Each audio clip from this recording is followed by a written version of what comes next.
रावेर जळगाव जिल्ह्यातील दुसरा लोकसभा मतदारसंघ. संत मुक्ताबाई देवस्थान, भुसावळ रेल्वे स्थानक, दीपनगर औष्णिक वीज केंद्र, वरणगाव आयुध निर्माण फॅक्टरी याच मतदारसंघात येतात. बालकवी त्र्यंबक बापूजी ठोंबरेंचं भादली हे जन्मगाव आणि कवयित्री बहिणाबाई चौधरींचं असोदा हे माहेर याच मतदारसंघातलंय. रावेर म्हटलं की तोंडाला पाणी सुटतं, कारण भरीत भाकरीसाठी वापरली जाणारी वांगी इथंच पिकतात. केळी उद्योगाचं हे महत्वाचं केंद्र. मराठी सोबतच इथं लेवी बोली बोलली जाते. सत्ताधारी भाजपचा बालेकिल्ला असूनही रावेरमधील अनेक प्रश्न अजूनही सुटलेले नाहीत. केळी हे इथलं प्रमुख पीक. मात्र इथं केळी प्रक्रिया उद्योग नाही. तरुणांसाठी रोजगाराच्या संधी उपलब्ध नाहीत. उद्योगधंदे, दळणवळणाची साधनं, सिंचनाचे मोठे प्रकल्प रखडलेले आहेत. 2009 मध्ये रावेर हा नवा लोकसभा मतदारसंघ अस्तित्वात आला. तेव्हापासून इथं भाजपचं कमळच फुललंय. 2009 मध्ये भाजपचे हरिभाऊ जावळे यांनी राष्ट्रवादीच्या भैयासाहेब पाटलांचा पराभव केला.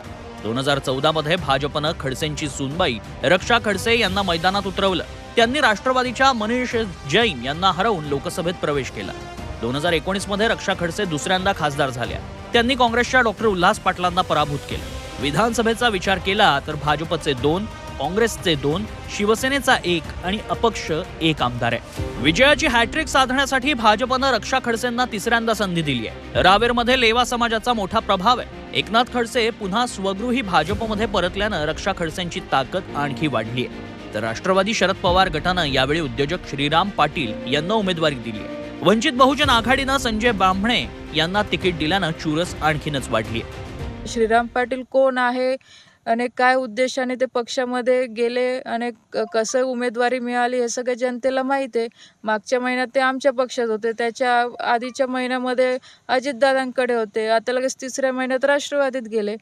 फक्त तिकिटासाठी निव्वळ पक्ष बदलायचा असेल तर ती वृत्ती आमची तर नाही. आपण बघितलं असेल की भारतीय जनता पार्टीमध्ये मी मागच्या 12-13 वर्षापासून काम करते आहे आणि मला लोकांसाठी काम करायचं. सर्वांचे प्रश्न मी नक्की हाताळण्याचा प्रयत्न करेल आणि करणार नाही तर त्याच्यात नक्की त्याला न्याय देईल.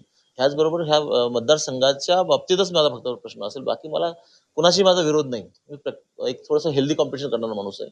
कधीही विरोध म्हणून विरोध करायचा असं नाही. तर रियालिटीमध्ये जे काय असेल ते त्याबद्दल आपण काम करू आणि या मतदारसंघाचा विकास एकच ध्येय माझं असणार. पंतप्रधान मोदींची वाढती लोकप्रियता, लेवा पाटील आणि मराठा समाजाचा पाठिंबा, एकनाथ खडसेंची घर वापसी, गिरीश महाजनांचा पाठिंबा या बाबी रक्षा खडसेंच्या पथ्यावर पडणार आहेत. त्यांना महाविकास आघाडीचे उमेदवार श्रीराम पाटील कशी टक्कर देतात यावरच निकालाचं गणित अवलंबून असणार आहे. एकनाथराव खडसे हे भाजपात परतले तरी पडद्याआड खडसे विरुद्ध खडसे असा सामना पाहायला मिळतो आहे. रक्षा खडसे यांच्या ननदबाई रोहिणी खडसे राष्ट्रवादी शरदचंद्र पवार गटाच्या महिला प्रदेशाध्यक्ष आहे. भाऊजाई याविरुद्ध किती जोर लावणार हे पाहणं रावेरमध्ये इंटरेस्टेड ठरेल. वाल्मिक जोशी, झी 24 तास, रावेर.